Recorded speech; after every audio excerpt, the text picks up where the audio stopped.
Dans un petit monastère, caché parmi les montagnes, vivait un jeune moine nommé Deshi. Il avait été formé à l'art de la méditation depuis son enfance, et son cœur était rempli du calme du zen. Pourtant, malgré sa sérénité apparente, Deshi portait une cicatrice profonde dans son âme. Une douleur du passé qui ne s'effaçait jamais complètement. Un jour, alors qu'il méditait près d'une rivière qui traversait le monastère, la silhouette de son maître, un vieux moine aux cheveux argentés, apparut devant lui. Deshi, dit le maître, d'une voix douce mais ferme. J'ai remarqué que tu portes un fardeau en toi, un poids qui t'empêche de chanter avec toute l'ampleur de ton être. Deshi leva les yeux, ses regards reflétant un mélange de tristesse et de désespoir. Maître, mon âme a été brisée par la vie. J'ai connu la douleur et la perte, et même si j'essaie de trouver la paix, je sens que la cicatrice dans mon cœur ne se referme pas. Comment puis-je chanter si mon âme est brisée? Le maître s'assit à ses côtés, contemplant l'écoulement de l'eau. L'âme ne se brise pas, Deshi. Ce qui semble brisé n'est qu'une partie du tout. Lorsqu'une chose se fracture, ce qui se produit réellement, c'est que la vibration de son être devient plus profonde. Deshi fronça les sourcils, sans tout comprendre. Que veux-tu dire, maître? Le maître esquissa un léger sourire et leva la main pour désigner la rivière. Observe l'eau. Lorsqu'elle frappe les rochers, parfois elle s'agite, mais elle continue de couler. Elle ne s'arrête pas. À chaque choc, elle chante plus profondément. Il en va de même pour l'âme. Les blessures ne la détruisent pas, elles la transforment, la rendent plus profonde, plus résonante. Ce que tu crois t'avoir brisé a, en réalité, accordé ton être. Deshi ferma les yeux, essayant de comprendre les paroles de son maître. Mais en lui, quelque chose commençait déjà à résonner. Le maître, voyant la confusion de Deshi, continua avec une douceur infinie dans la voix. Deshi, imagine un instrument de musique, un violon par exemple. Lorsque les cordes sont tendues et qu'elles vibrent, elles produisent des sons magnifiques. Mais qu'arrive-t-il si l'une des cordes se casse? La corde brisée ne produit plus son son initial, mais son vibration crée une résonance plus profonde, un son différent, une mélodie nouvelle. Tout comme cette corde, ton âme, même dans la souffrance, peut résonner plus profondément. Deshi écouta attentivement. Ses pensées étaient comme l'eau tumultueuse de la rivière, cherchant à comprendre, à trouver une voie. Alors, maître, la douleur que je ressens, elle ne m'a pas détruit? Le maître secoua doucement la tête. Non, mon cher. La douleur fait partie de l'existence, mais elle ne définit pas ton être. Ce que tu perçois comme une brisure est en fait une ouverture vers une compréhension plus grande de toi-même. Si tu acceptes cette douleur, sans essayer de la fuir ou de la guérir, tu verras qu'elle t'enseignera des choses que la paix ne pourrait jamais t'apprendre. Le jeune moine ferma les yeux et laissa ses pensées s'évaporer comme la brume du matin, alors que le vent caressait doucement les cimes des arbres autour du monastère. Après un long moment, Deshi se tourna vers son maître, les yeux plus clairs, comme s'il avait vu quelque chose qu'il n'avait jamais remarqué auparavant. Maître, je commence à comprendre. L'âme ne se brise pas. Elle chante plus profondément à travers les blessures.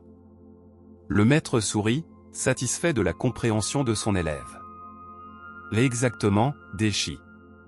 Maintenant, chaque douleur, chaque épreuve est une chance pour toi d'aller plus profondément, d'atteindre la pureté de ton essence. Lorsque l'âme se libère de la souffrance en l'embrassant, elle devient plus vibrante que jamais. Au fil des jours qui suivirent, Deshi observa les enseignements du maître en silence, méditant profondément sur les paroles qu'il avait reçues. La douleur, autrefois un fardeau qu'il cherchait à fuir, commença lentement à se transformer en une étrange compagne. Il ne s'agissait plus de quelque chose à éviter ou à réparer, mais de quelque chose qu'il pouvait observer, comprendre et accepter. Un matin, alors qu'il se rendait au sommet de la colline pour sa méditation habituelle, il rencontra une vieille femme qui portait un lourd panier sur son dos. La femme semblait fragile, mais ses pas étaient fermes, déterminés. Curieux, Deshi s'approcha et la salua respectueusement.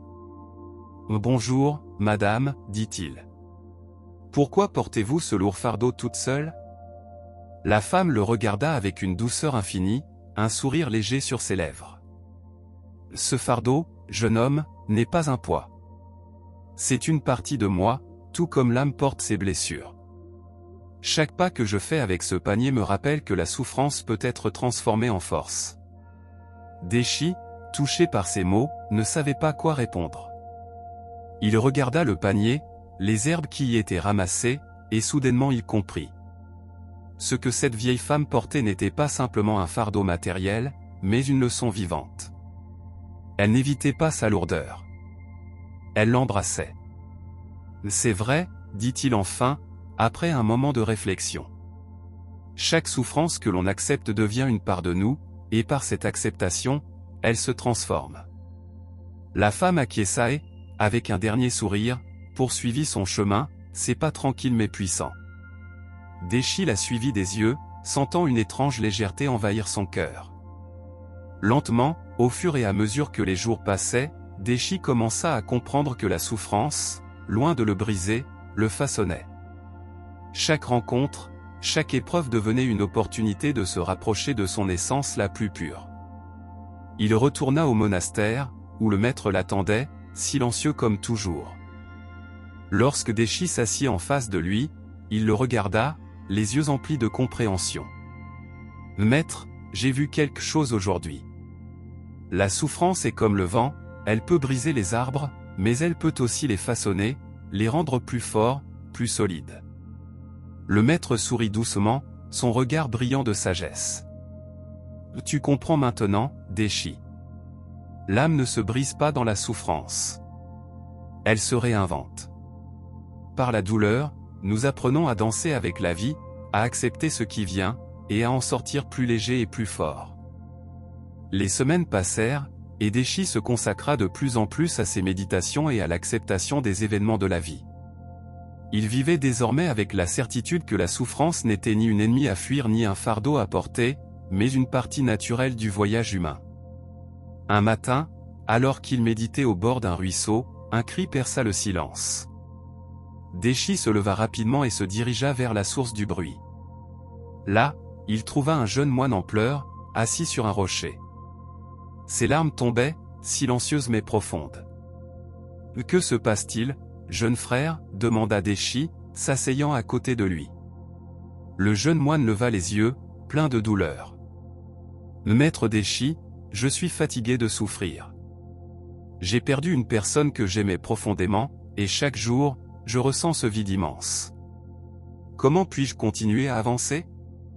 Comment puis-je surmonter cette souffrance ?» Deshi observa le jeune moine en silence pendant un long moment. Il se souvint de son propre chagrin, des nuits passées à pleurer dans l'obscurité, des moments où il se sentait comme un navire sans cap dans une mer déchaînée. Mais avec le temps, il avait appris à accepter cette souffrance, à la regarder comme une mer calme après la tempête. La souffrance, dit-il doucement, ne doit pas être vaincue. Elle fait partie de ce que nous sommes. Mais c'est dans cette acceptation que nous trouvons la liberté. Tu n'as pas besoin de fuir cette douleur. Au contraire, tu dois l'accepter, la ressentir profondément, et comprendre que la vie continue, même avec cette perte. Le jeune moine, bien que toujours en proie à la douleur, sembla apaiser ses pleurs. Il écouta les paroles de Deshi et les laissa s'installer dans son cœur. Pour la première fois, il réalisa que la souffrance n'était pas une malédiction, mais une invitation à grandir. Le soir, alors que le ciel se teintait de couleurs pourprées et que les étoiles commençaient à apparaître, Deshi se rendit une fois de plus au sommet de la colline pour sa méditation. Il réfléchit aux paroles du maître et à la rencontre avec le jeune moine. Tout cela lui donna une nouvelle perspective sur la vie. Il comprit qu'accepter la souffrance n'était pas une simple question de résignation, mais de compréhension profonde. C'était un acte de courage, d'humilité, et, surtout, de lâcher prise. En effet, la souffrance, quand elle est acceptée avec un cœur ouvert, pouvait se transformer en une source d'enseignement, une sagesse silencieuse qui murmurait à ceux qui étaient prêts à l'écouter.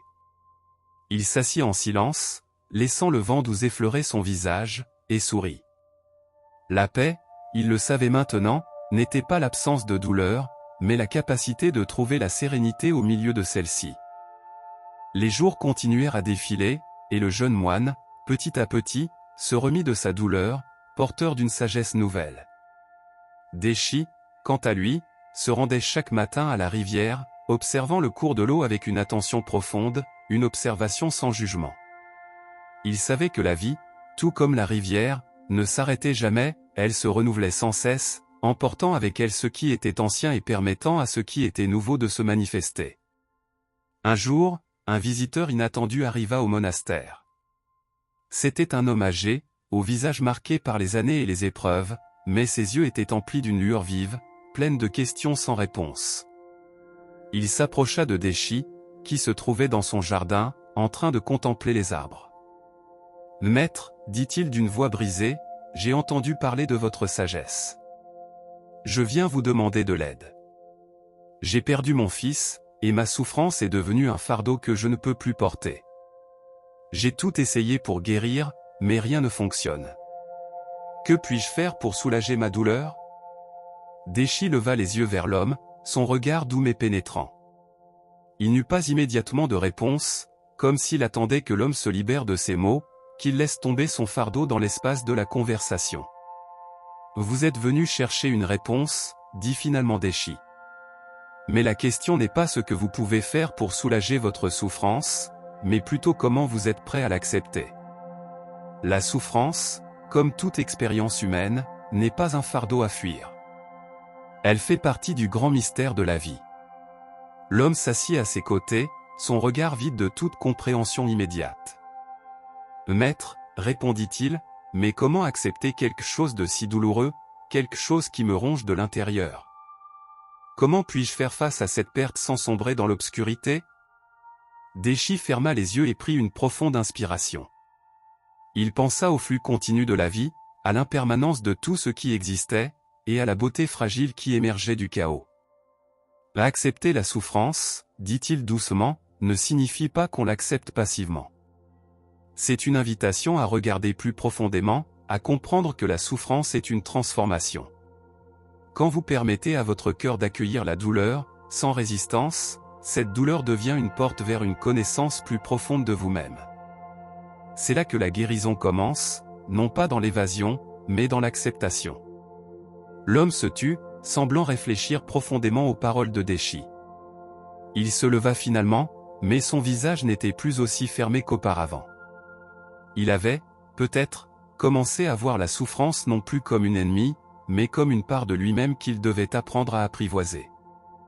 Les jours suivants, l'homme âgé se rendit à la rivière chaque matin, seul, les yeux fixés sur les eaux qui passaient devant lui. Deshi l'observa de loin, sachant que la guérison, tout comme l'illumination, n'était pas un chemin linéaire. C'était un chemin d'exploration, de patience, de petites révélations dans les moments de calme et d'introspection. Les semaines s'écoulèrent, et le visiteur devint un habitué du monastère. Il se leva tôt chaque matin, écoutant les bruits subtils de la nature, laissant le silence l'envahir avant même que le soleil ne fasse son apparition. Il s'immergeait lentement dans les enseignements de Deshi, apprenant à vivre avec sa douleur plutôt que d'essayer de la fuir. Un matin, après plusieurs semaines de cette routine silencieuse, l'homme vint trouver Deshi à la rivière. Il était calme, son visage marqué par une sérénité nouvelle. Les yeux de l'homme étaient toujours empreints de tristesse, mais la lumière dans son regard avait changé. Il s'était réconcilié avec une partie de lui-même qu'il n'avait pas encore comprise. « Maître, dit-il d'une voix douce, je commence à comprendre ce que vous m'avez dit. La souffrance ne disparaît pas, mais elle ne me ronge plus de la même manière. Il y a des jours où je la sens encore, mais elle est différente maintenant. Je l'accepte comme une partie de moi, et non comme un fardeau à porter. Est-ce cela la guérison ?» Deshi sourit doucement, les rides autour de ses yeux se creusant comme des ruisseaux de sagesse. « Oui, dit-il simplement. La guérison ne réside pas dans l'évasion de la douleur, mais dans l'acceptation de sa présence.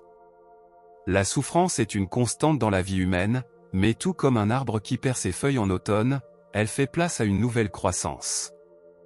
Vous avez appris à accepter cette impermanence, et c'est là la clé de la guérison. » L'homme regarda le courant de la rivière, observant les feuilles qui flottaient, emportées par l'eau, puis disparaissaient dans l'invisible.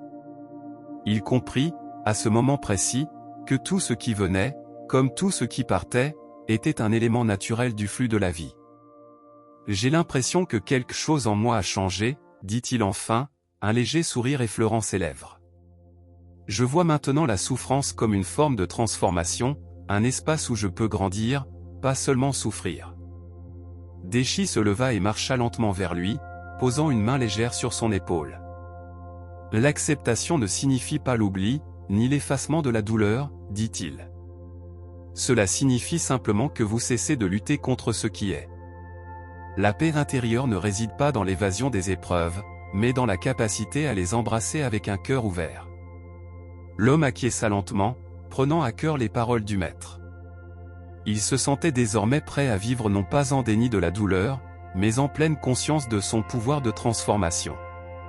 Les jours suivants, l'homme continua sa quête de paix, marchant lentement avec les pas de l'acceptation. Il savait qu'il ne serait jamais exempt de souffrance, mais que celle-ci, à travers la compréhension, devenait un compagnon silencieux, un professeur discret dans le grand enseignement de la vie. Les mois passèrent, et la transformation de l'homme était évidente. Il se leva chaque matin avec une présence calme, une conscience aiguisée de l'instant. Sa vie était toujours marquée par la douleur de la perte, mais il n'en était plus victime. Il avait appris à laisser les vagues de la souffrance le toucher sans se laisser submerger. Il l'observait comme un spectateur calme, sans attachement ni résistance. Un matin, alors que la brume recouvrait encore la vallée, l'homme se rendit au sommet de la colline pour méditer. Il s'assit là, seul avec ses pensées, écoutant le chant des oiseaux, le souffle du vent, la respiration du monde autour de lui.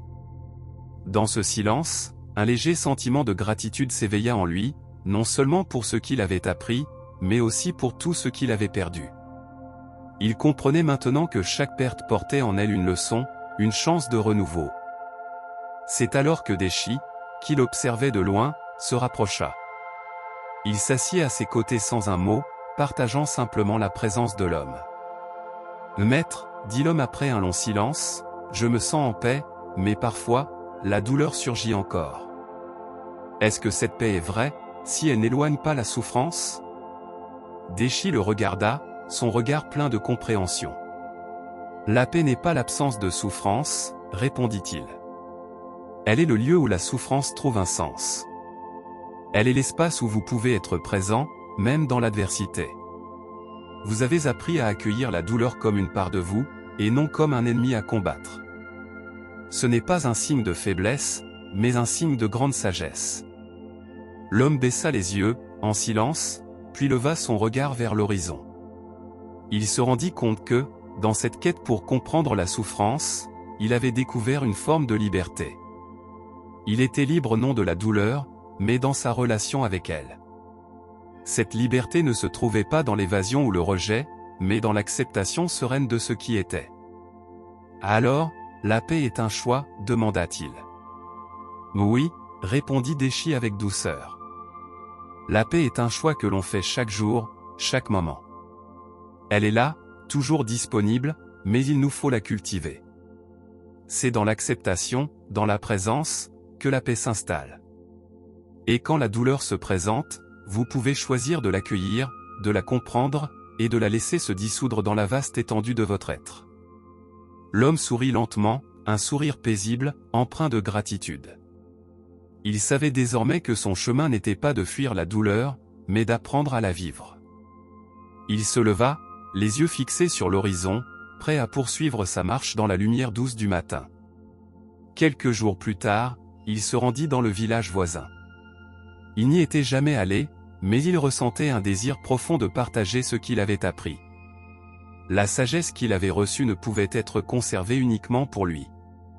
Elle devait être partagée, comme une flamme qui se transmet pour réchauffer les autres. Il s'approcha des habitants, les salua calmement, et leur parla de ce qu'il avait découvert sur le chemin de la souffrance et de la paix. Son récit n'était pas celui d'une guérison miraculeuse, mais celui d'une transformation lente, tranquille, née de l'acceptation de la vie telle qu'elle est. Les villageois l'écoutèrent attentivement, fasciné par la simplicité de ses mots et la profondeur de son expérience. Il pouvait sentir qu'il ne parlait pas seulement de la douleur, mais aussi de la beauté qui peut émerger de l'ombre. Les jours passèrent, et l'homme devint un visiteur régulier du village. À chaque visite, il apportait avec lui une calme lumière, un rayonnement que les habitants cherchaient à comprendre et à intégrer dans leur propre vie. Ce qu'il avait vécu, ce qu'il avait appris, résonnait en chacun d'eux. Il ne donnait pas de réponse simple, mais il montrait la voie de la contemplation et de l'acceptation. Un jour, alors qu'il se tenait près du ruisseau qui serpentait à travers la vallée, un jeune garçon vint vers lui, la curiosité dans les yeux. « Maître, comment faites-vous pour être toujours si calme, même dans les moments difficiles ?» L'homme sourit doucement, se souvenant de ses propres luttes et de ses propres doutes, et répondit. « La paix n'est pas une destination, mais un voyage. Il y a des moments où la souffrance semble envahir tout, où l'on se sent perdu, mais c'est justement dans ces moments-là que l'on peut choisir de s'ancrer dans le présent. La paix ne dépend pas de ce qui se passe autour de nous, mais de la façon dont nous choisissons d'y répondre. Chaque jour, nous avons l'opportunité de faire ce choix. » Le garçon hocha la tête, mais une question persistait dans ses yeux. « Et quand la douleur devient trop forte? Quand tout semble sombre et sans espoir ?» L'homme regarda les montagnes au loin, les sommets encore recouverts de neige, et répondit lentement. « La douleur est un compagnon qui vient et repart. Mais elle ne dure pas éternellement. Quand tu t'arrêtes pour observer, sans jugement, tu verras qu'elle finit toujours par se dissiper, comme un nuage qui se laisse emporter par le vent. Le secret est d'accueillir, sans chercher à fuir. De laisser aller, sans résister. Car dans l'acceptation, il y a une forme de guérison. » Le garçon se tut, réfléchissant à ces paroles, avant de s'éloigner lentement, les pensées tournant dans son esprit. L'homme resta là, en silence, écoutant l'eau du ruisseau chanter sa chanson sans fin. La paix, il le savait désormais, n'était pas une récompense à atteindre, mais une pratique quotidienne. Chaque respiration, chaque pensée, chaque geste pouvait être un pas vers elle. Et dans ce chemin, même la souffrance avait sa place, car elle le menait, inévitablement, à la compréhension de soi-même. Ainsi, l'homme poursuivit sa vie, toujours plus serein, toujours plus ouvert. Il n'avait pas trouvé un remède à la souffrance, mais une manière d'y faire face avec dignité et présence. Il savait que le voyage de l'âme n'avait pas de fin, mais chaque pas qu'il faisait, chaque moment de calme qu'il cultivait, l'approchait un peu plus de la paix intérieure qu'il avait toujours cherchée. Et dans la douce lumière du matin, il marchait, libre, en paix, avec l'esprit ouvert, et le cœur plein de gratitude.